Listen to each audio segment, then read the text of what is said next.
Crochet. Nous nous retrouvons aujourd'hui pour une nouvelle carte de vœux, donc qui se présente comme ceci.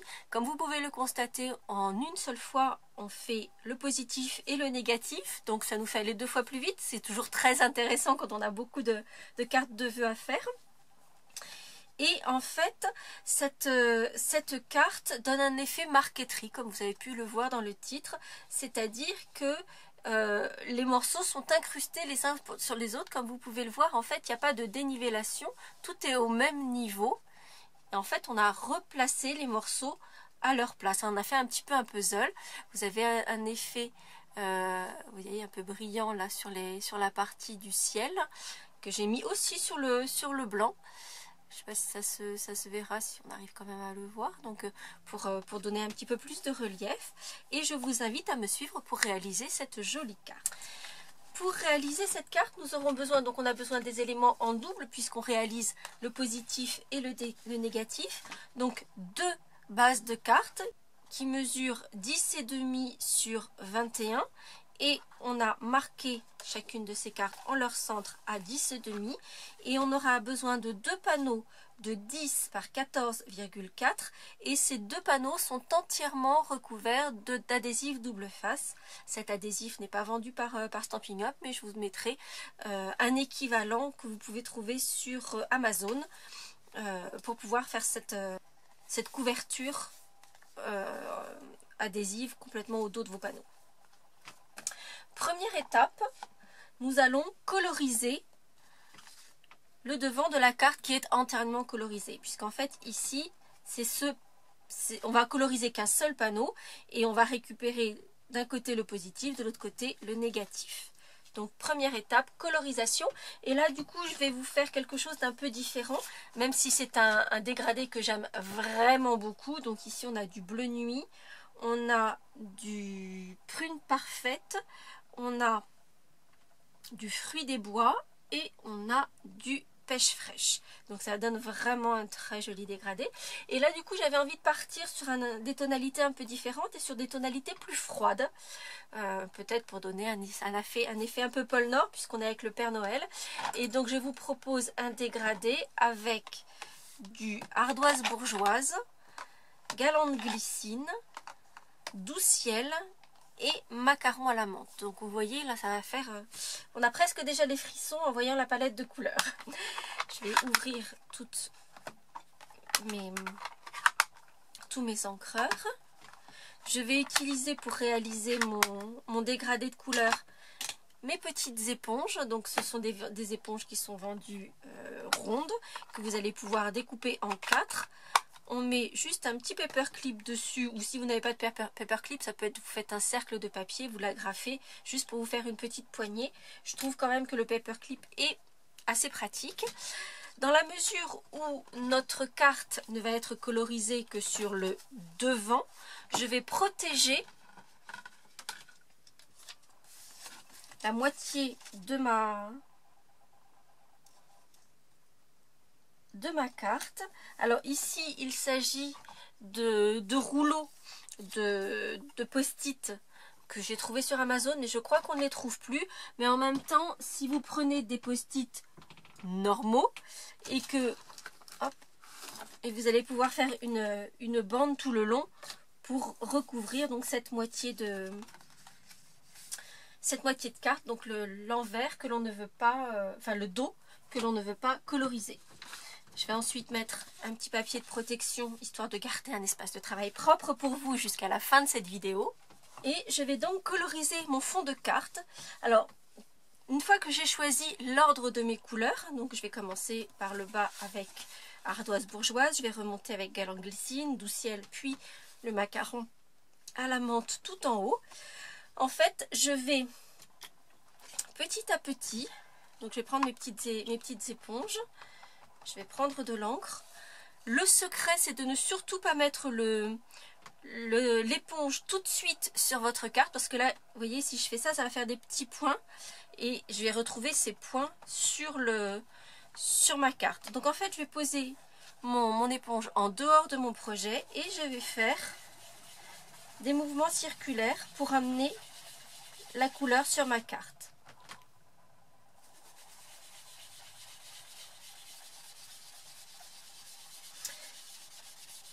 Et petit à petit, donc je vais en faire à peu près un quart. Une fois que j'ai une couleur suffisamment homogène et qui me convient, sachant que la couleur va se diffuser, va sécher, donc va s'estomper. Une fois que j'ai la couleur qui me convient sur la hauteur de ma carte souhaitée, je vais prendre la seconde couleur, sachant que je vais faire des allers-retours ensuite pour fondre les couleurs entre les deux panneaux. C'est-à-dire que là, j'ai d'abord mis du pêche fraîche, ensuite j'ai mis mon fruit des bois, puis j'ai repris mes couleurs fruits des bois et pêche fraîche au moment de la jonction entre ces deux couleurs pour qu'il y ait vraiment un fondu.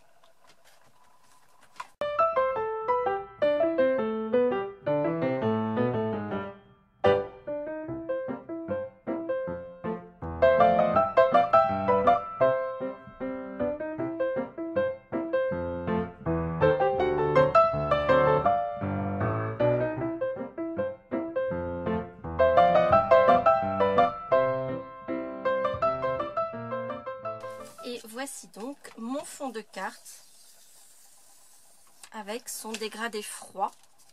Je trouve que ça donne quelque chose de très joli aussi. Différent évidemment, mais très joli. Nous allons passer maintenant à la partie découpe. Donc nous allons découper sur nos deux fonds de carte.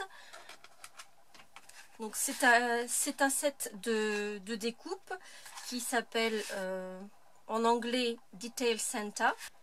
Et vous voyez donc on a cette fenêtre avec ce Père Noël, avec ses jolies volutes dans sa barbe. C'est vraiment, j'aime beaucoup.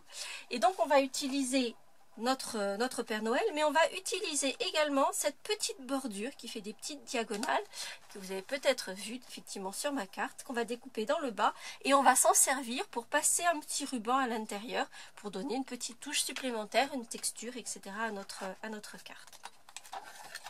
Dans la mesure où cette toute petite bande va se retrouver tout en bas de notre carte, il se peut que, alors j'utilise la plateforme magnétique pour bien la tenir en place, mais il se peut, comme elle va être complètement sur le bord, que la matrice ne tienne pas complètement à sa place.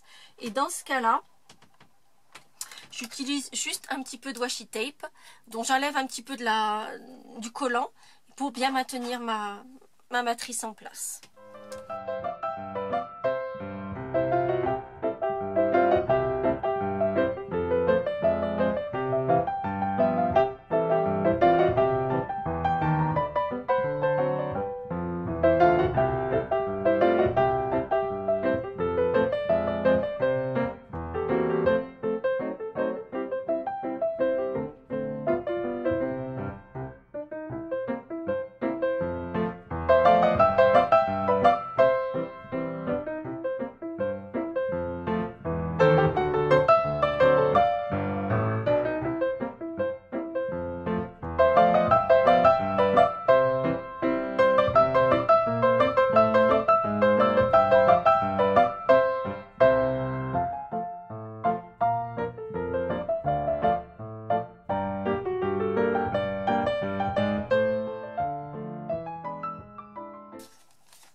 Nous avons donc nos deux cartes découpées.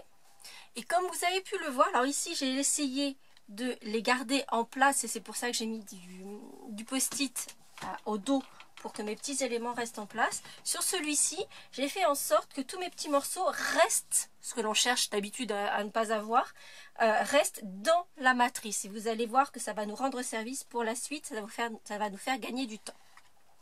Donc j'ai une partie avec mon petit Père Noël complètement évidé et une autre partie où mon Père Noël est encore en place.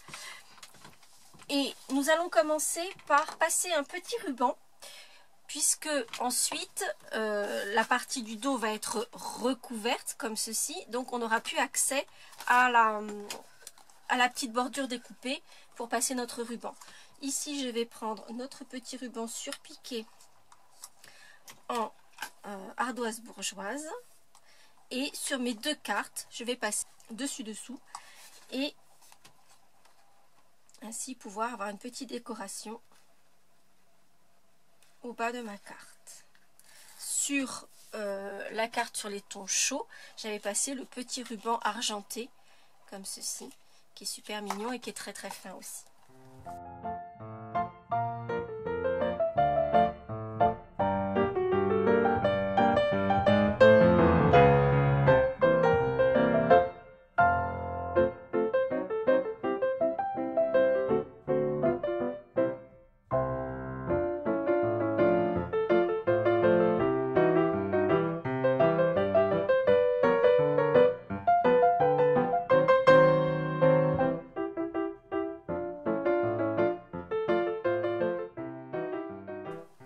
Une fois nos rubans tissés sur notre carte, nous allons positionner les panneaux recouverts d'adhésif entièrement au dos de notre carte. Donc, ce qui veut dire qu'on va commencer par prendre notre petit tapis de silicone, puisque on va retourner notre carte et on va positionner ce panneau à l'intérieur, au dos de notre devant de carte. Donc, comme vous pouvez le voir, ici, tout est évidé. Donc, si je pose mon panneau doublé d'adhésif directement sur ma surface de travail, évidemment, ça va coller à ma surface de travail. Donc, je prends soin de mettre mon petit tapis de silicone. Vous aurez remarqué que je n'ai rien fait de plus pour maintenir mon ruban en bas de ma carte, dans la mesure où, il risque pas de s'échapper vu comme il est entrelacé dans les petits trous. Ensuite, il va y avoir ce panneau qui va recouvrir le fond et donc qui va le maintenir, qui ne s'échappera vraiment plus, puis sera complètement inséré dans l'adhésif. Je fais juste en sorte que mon ruban ne sorte pas, qu'on ne le voit pas au-delà, voilà, de mon panneau. Je vais découvrir l'adhésif de ce panneau et le positionner au dos de mon Père Noël.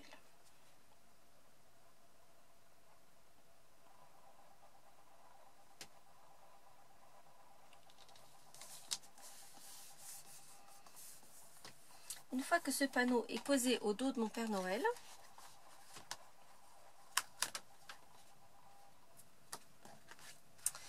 je vais pouvoir faire ce petit jeu de puzzle et ramener toutes mes petites pièces dans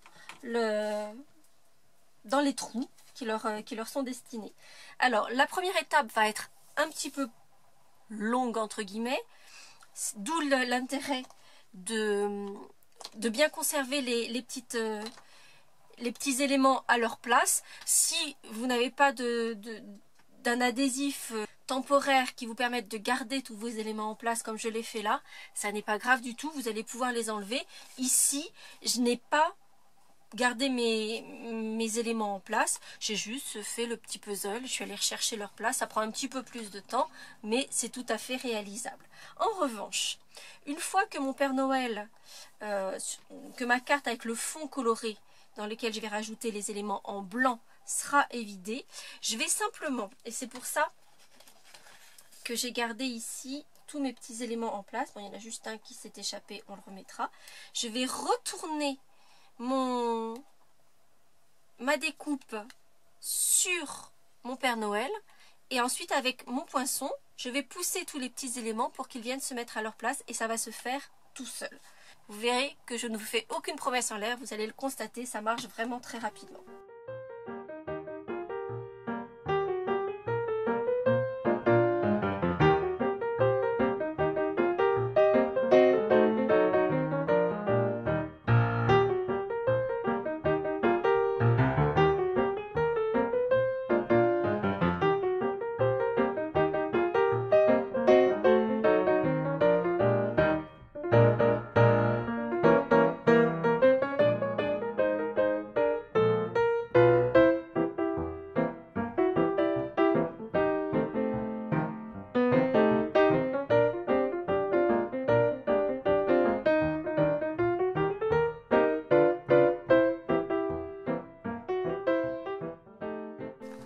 Et voici donc notre travail de puzzle réalisé sur nos deux cartes. Alors, par rapport à la technique qui reprend le Père Noël, la dies, et la remettre directement sur sur votre support pour pouvoir incruster les petits morceaux, je vous conseille en fait de prendre les grands morceaux, de les mettre manuellement et utiliser cette technique uniquement pour placer les petits, parce que du coup comme vous avez les grands morceaux qui sont évidés, ça vous permet de replacer de façon plus précise votre die sur votre découpe et ainsi replacer correctement les petits morceaux. Donc on a notre Père Noël dans ces tons froids. Je trouve que ça donne quelque chose de plutôt joli. On a les tons chauds, les tons froids, mais j'aime bien aussi les tons froids. Nous allons poursuivre en mettant notre petit message. Alors je ne sais plus si je vous l'ai montré, mais j'ai inséré ici un petit sapin, juste histoire de faire un rappel. Alors vous voyez quand même qu'on a quelque chose qui est beaucoup plus propre en mettant un panneau complet comme je l'ai fait ici, contrairement à ce que j'avais fait sur mon prototype. Donc vraiment je vous préconise la version avec le panneau complet. Et on va mettre notre petit message sur le devant. Par contre, ici il va falloir le faire ressortir davantage, donc on va l'embosser. Sur la version blanche, on va reprendre une des couleurs de notre dégradé. Je sais pas, je vais peut-être prendre tout simplement le gris. Pour la partie embossée, je vais le tamponner avec l'encre Versamark et je vais embosser en blanc et je vais utiliser le set de tampons qui est coordonné à notre Père Noël, où il y a aussi des jolis messages, et en l'occurrence on va utiliser celui-ci, Joyeux Noël à tous et à tous, une bonne nuit. Et j'avais mis ce petit sapin à l'intérieur. Pour celle-ci je vais faire un petit peu différent et je vais tamponner notre petit renne que je trouve très très mignon.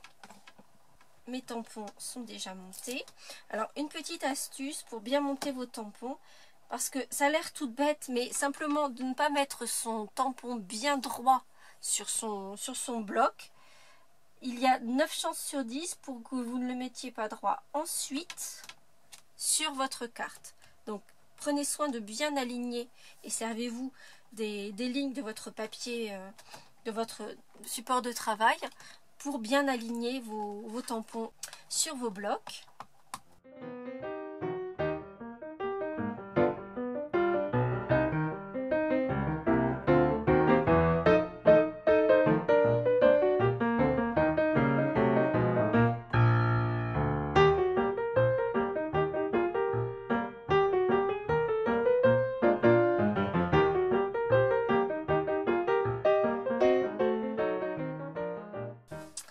Dernière petite étape, le petit détail, c'est que je vais prendre ma colle de précision et faire cet aspect de petits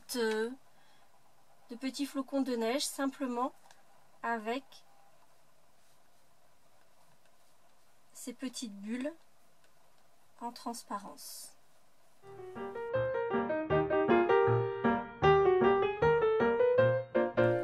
Pu le constater, j'ai une petite tache sur mon Père Noël, tout ça parce que j'ai eu la bêtise de ne pas ranger mes éponges.